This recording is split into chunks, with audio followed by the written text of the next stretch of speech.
Bismillah ar-Rahman ar-Rahim. Assalamu alaikum everyone and welcome to Divine Allegiance. I'm your host, Maulana Baig. Thank you for joining us. Today's topic, Wahhabism.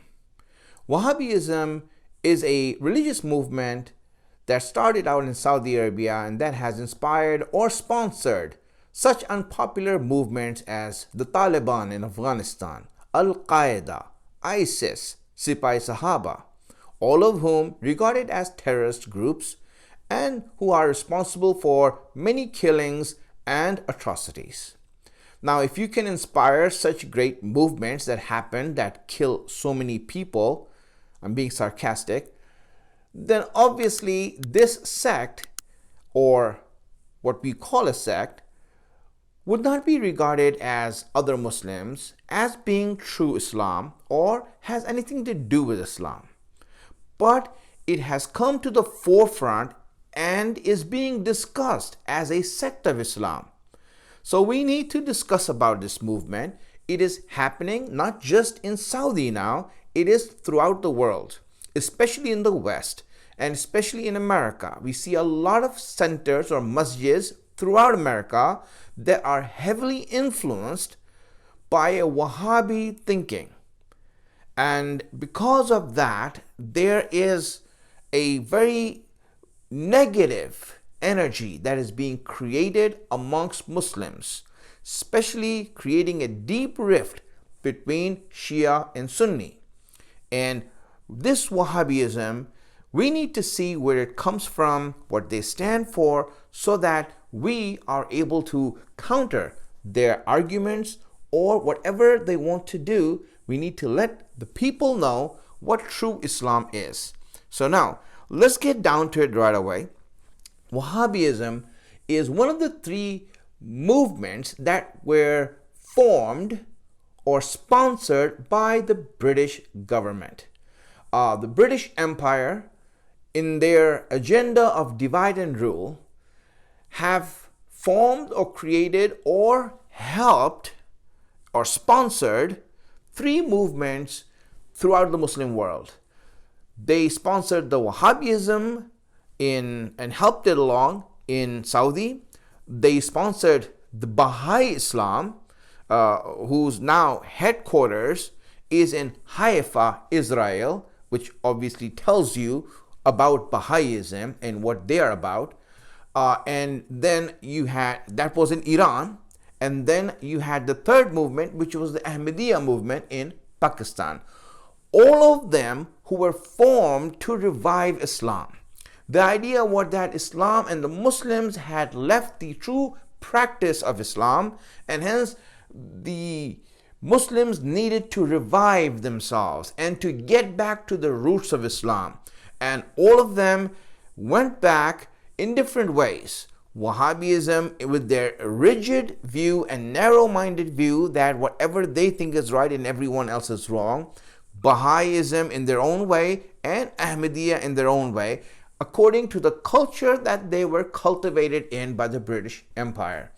So we are talking about Wahhabism. This was formed in Saudi. Now, out of the three movements, the one that really did a lot of work against Islam and in giving Islam a bad name is Wahhabism. Wahhabism falls under the umbrella of Salafi. Now, the Salafi movement is a movement amongst Sunnis, and there's a minority of them, who, in the idea of reviving Islam and going back to their roots, declared that the true Islam is in the first three generations of Islam, from the Prophet and those who followed them and their followers. So three generations of Muslims are the real Muslims. Everyone else is responsible for innovation and wrongdoings. So we have to go back to the first three generations and practice the religion exactly as they did. And obviously they came out with the idea that they know that more than anyone else as to what the Prophet practiced. And if you don't agree with them, then the only solution to that is to label you as a kafir and to kill you. This was Wahhabism in a nutshell that was created. Now, when we go back to the history and see how it was formed, it becomes clear from that point onwards as to their agenda and what they stood for. Wahhabism is from a person by the name of Muhammad ibn Abdul Wahhab, who is not a big scholar or not even a scholar of any name or repute. He was just a normal speaker, and he had ideas and espoused ideas that before him a person by the name of Ibn Taymiyyah espoused many hundreds of years ago. And this Muhammad ibn Abdul Wahhab lived in the 1700s. And in the 1700s, that's when the British Empire was coming into the Muslim world. And it was there that a pact was formed between Muhammad ibn Abdul Wahhab and the Saud family. There was a pact that was formed, an alliance. Now this alliance was going to be a very enduring alliance because it's still existing, on and off, because they came to power and then they were defeated, and then again they came to power and again they were defeated. So 3 times this went about. So the first time that the Wahhabis, or under the direct rule of Muhammad ibn Abdul Wahhab and the Saud family, as they made the pact, when they made the pact in 1744, that is when, as they made the pact, the first thing they did, and that was in the area of Riyadh, which is Najd. They make the pact, and as they went forward to conquer the rest of the places and wanted to make everyone a Wahhabi. 19, and then a lot of people were killed in Makkah and Medina, but after that they were then defeated by the Ottoman Empire. They came there, they defeated them, but again they got back into power in the 1790s. And in that time, they attacked the Shia region of Ahsa. For ethnic cleansing, to cleanse the Shias. They killed the Shias, destroyed all the masjids in centers that belonged to Shias, and all the graveyards. They destroyed all of that, and then in 1802, they attacked Karbala, because that obviously was a highlight of what they stood against, which is the worship of graves and saints. So they regarded this as a major idol worship place, and in 1802 they attacked Karbala. Very well known attack on Eid Ghadir. That was in 1802. 12,000 of them attacked, and for 8 hours they plundered, massacred, and looted Karbala. 5,000 people were killed. 5,000 people were killed in Karbala. The dome of Imam Hussein was destroyed. They came and they ripped out the grave of Imam Hussein. The grill, the dhari around the grave was ripped out, broken to pieces. Every sort of dishonor and disrespect was done in Karbala. They ruined his grave, and they stole all the money, the gold, and everything that was there. In fact, when they left, it said that 4,000 camels carried the stolen goods out of Karbala. This was in 1802. You can read the history about it. I don't want to go in detail. There's history of that. You can read about it. And then in 1806, they came back, and that was when they went and attacked Medina, and the first demolition of Jannatul Baqi happened in 1806. They attacked Jannatul Baqi, razed whatever graves there were to the ground, and all the sacrilege. They would have gone all the places, but the only place they stopped was the Haram of the Prophet. Came there, could not do anything to the Haram of the Prophet, and so it came about. But then they were defeated after that also in the 1800s. After they were defeated, now again they came back for the last time, which now with the backing of Britain and then after that America, they now stand strong. They came back in 1925. They came back, and in 1925, a year before that, 1924, they came back. In 1925, they attacked Jannatul Baqi, which was rebuilt by that time. It was rebuilt by that time. They attacked it again and demolished it and razed it to the ground. These are some of the crimes that I'm saying that these people have done. And throughout history, we see how they were involved in the most heinous and atrocious crimes throughout the Muslim world. Everyone is knowing of it. And their relationship with the West is not hidden or concealed. The British, in their memoirs and in all of the things that they have said, are proud of the fact that they were the ones who helped Saudi Arabia with Wahhabism come to prominence and made them strong. There are statements from the British who have written official statements and letters to the Saudis.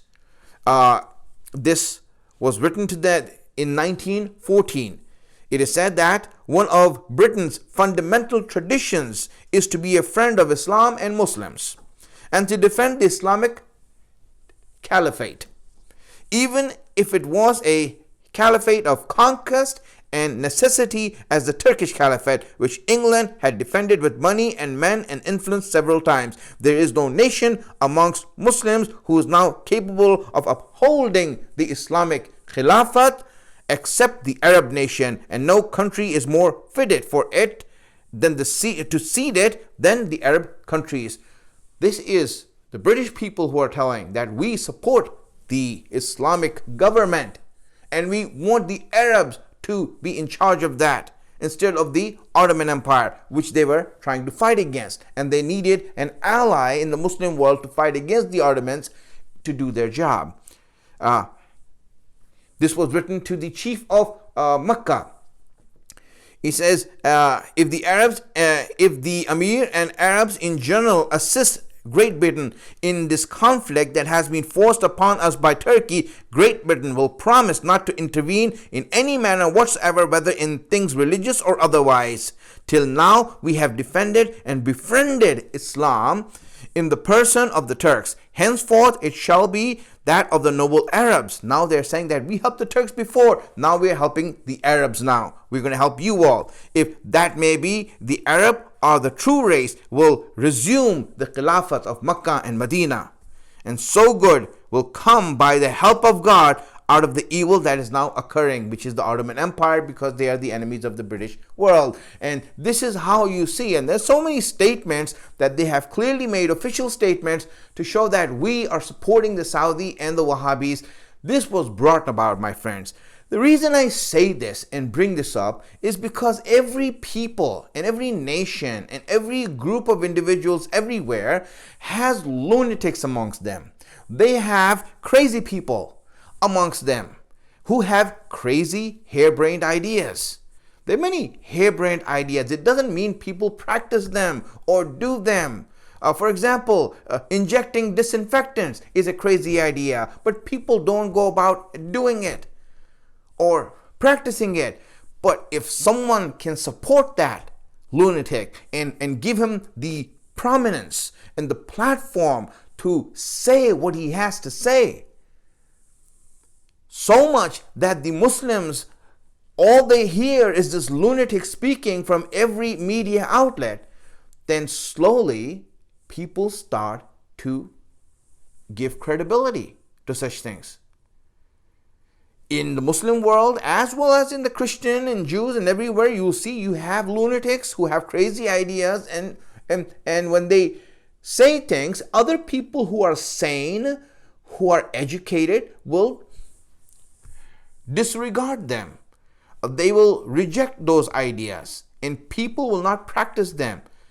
But let's say if that crazy idea found a platform, it found a media, and the whole media is just now speaking them or their language or that idea, you start to believe in it. Right now, if for example, if all you hear are some people who have crazy ideas about Islam on the media, in every media outlet that you can find, you will see that people start to think that this is what Islam says. Even Muslims will start to give credibility to that.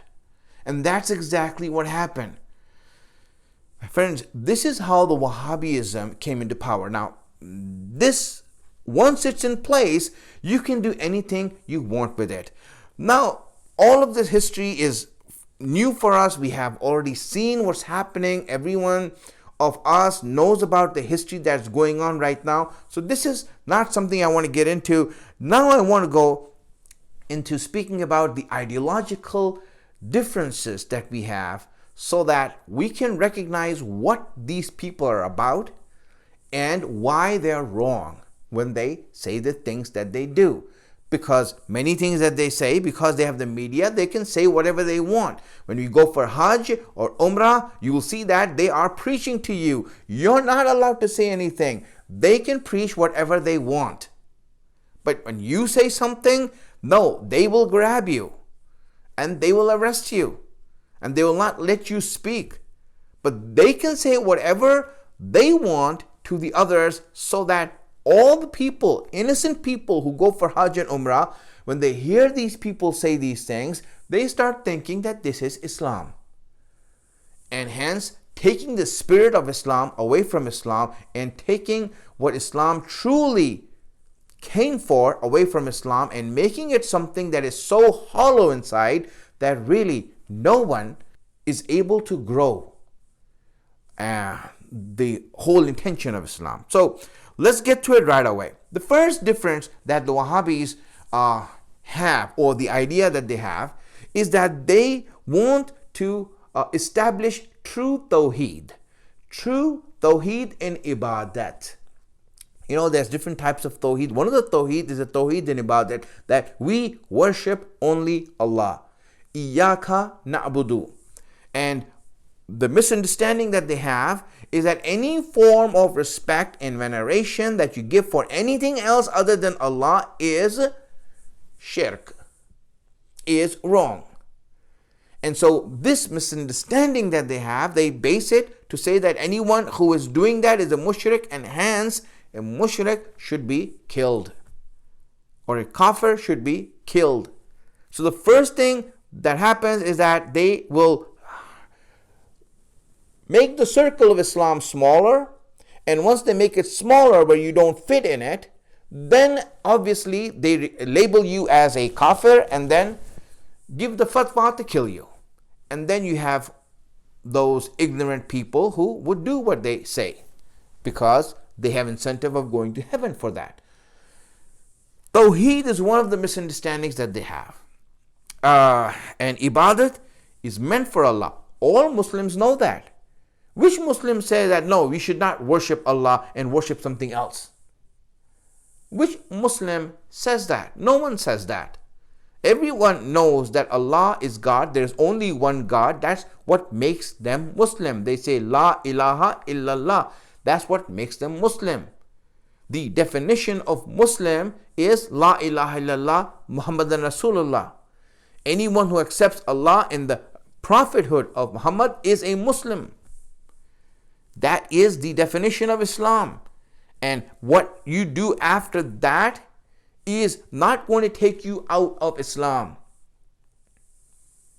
If your Imam is whoever, it doesn't take you out of Islam because you believe in Allah and the Messenger and the book that He has sent. You believe in the hereafter. So now what happens? They think that if you respect anyone or show ibadah to anyone, or ibadat in the sense of extreme adoration or excessive veneration, respecting something in the best way, in the highest form, is only meant for Allah and no one else. And they say that this is only for Allah and you cannot do it for anyone else. But here's the thing. Is it true that if I respect something else other than Allah, is it true that this is wrong? If I bow down before anything other than Allah, is it true that this is wrong? Well, if it is, then what about the Kaaba? The Kaaba is not God. Why is it okay for us to bow down before the Kaaba? We are bowing down before stones. Why is this right? Why is this right? Well, because Allah said so. Good. Now we understand that it's not about veneration. You can bow down before something if Allah said so. Very good. You see, it's logical. If Allah says respect something, I respect it. If Allah says adore something, I adore it. If Allah says love something, I love it. Not because I want to, because it's Allah who wants that from me. Allah gives that example in the Quran when He tells the angels to prostrate before Adam, make sajda to Adam, which is the highest form of veneration, is sajda. He asked the angels to bow down and make sajda to Adam, and they did, and Allah was pleased with them. We know the story. Shaitan didn't. In other words, Shaitan was the only one who did not do shirk. Shaitan was the only one who did not do shirk, because he did not bow down before anyone other than Allah. All the angels are responsible for bowing down before something other than Allah. Wow. What does that mean?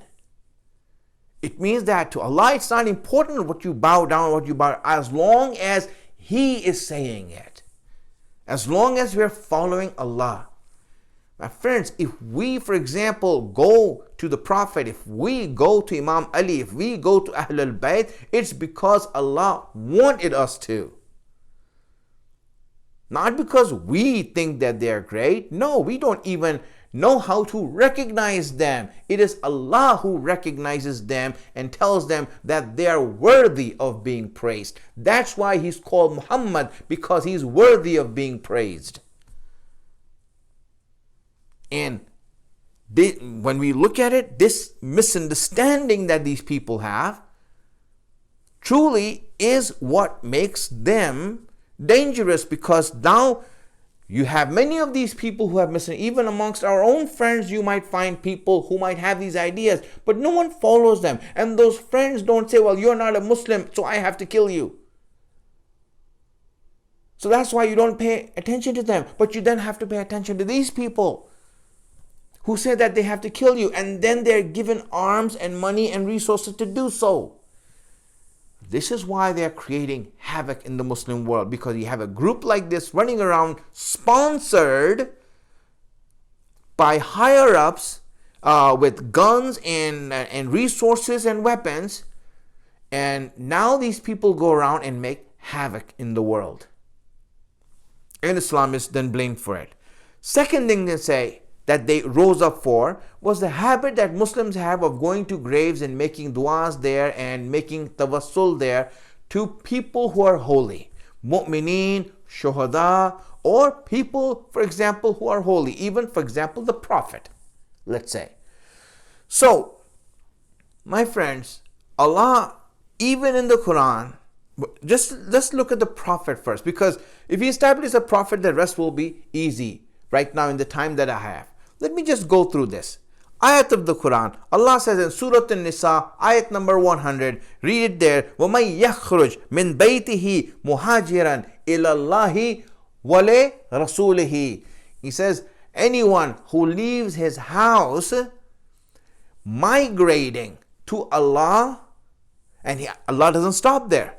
That your migration, that your journey is to Allah. No, Allah doesn't stop there. He says your journey is to Allah and His Messenger. His Messenger is also the object of your journey to Allah. If you don't reach the messenger, you haven't reached Allah. That's why when you go to Makkah, you also go to Medina. Because the journey to Allah is not just the house of Allah or Allah. The journey to Allah is also Rasulullah. Allah says you have to go there in order to complete the journey. This is an ayat of the Quran. Now hadith, there are so many hadiths regarding the ziyarat of the Prophet's grave. I mean, I have like 25 over here from Sunni books. Not from our books. We know what we say and what our Imams have said regarding the ziyarat of Ahlul Bayt and the Imams. We already know that. I'm just trying to prove to the other Muslims also that if you ever have to explain to another Muslim as to what you need to say to them. Let me just give you some of these hadiths. This hadith from Abdullah ibn Abbas. He says, from the Prophet, he says, Man zarani hatta yantahiya ila khabri kuntu lahu yawmul qiyamah shahidan aw shafi'an. He says, whoever does ziyarat for me, whoever makes ziyarat to me until he reaches my grave, meaning that he comes to my grave, I will be his witness or his shafi, meaning intercessor on the day of judgment. This is Ibn Abbas. Now, let me go to Ibn Umar. This is the son of Umar, Abdullah ibn Umar. He says, Man ja'ani, and this is what he says, Rasulullah said, Man ja'ani za'iran la ta'alamu lahu hajatan illa ziyarati kana haqqan alayya an akuna lahu shafi'a. He says that whoever comes to me as a visitor, not knowing his hajat except that he wants to visit me, meaning that really for me, not for business or anything like that, for me to visit me, to make ziyarat of me to my grave, he says, Kana haqqan alayya, it is my obligation, it is a burden on me, an obligation on me that I will be his intercessor. I will do his shafa'at. I will be his intercessor. I will be between him and Allah. Now we have this hadith from Abu Huraira. We all know Abu Huraira. He says, Man zarani kuntu lahu shahidan wa shafi'an yawmal qiyamah. Same thing. He says that the Prophet said, whoever visits me, then I will be his witness and intercessor on the day of judgment. There you go.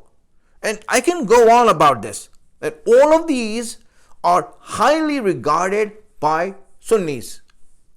And all the Sunnis know that. Everyone knows we go to the ziyarat of the Prophet, we go to the grave of the Prophet, we make dua over there, we give him respects. But the idea is that it was these people, they look at these hadiths and they say, no, they're all wrong. Why? Because if whatever they decided is right, then any hadith that opposes it is going to be rejected by them. It's going to be rejected by them. It doesn't matter. So such people are going to be blinded of that. We have in the history of the Prophet that every history and everyone knows that the Prophet used to do the ziyarat of Baqi.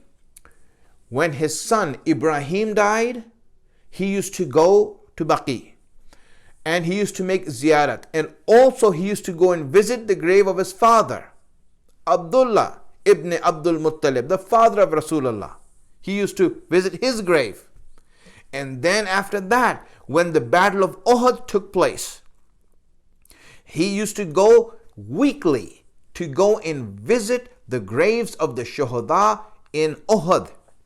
In fact, when you go to the place of Uhud right now for Umrah or for Hajj, on the way there's a masjid called Masjid-e-Istiraha.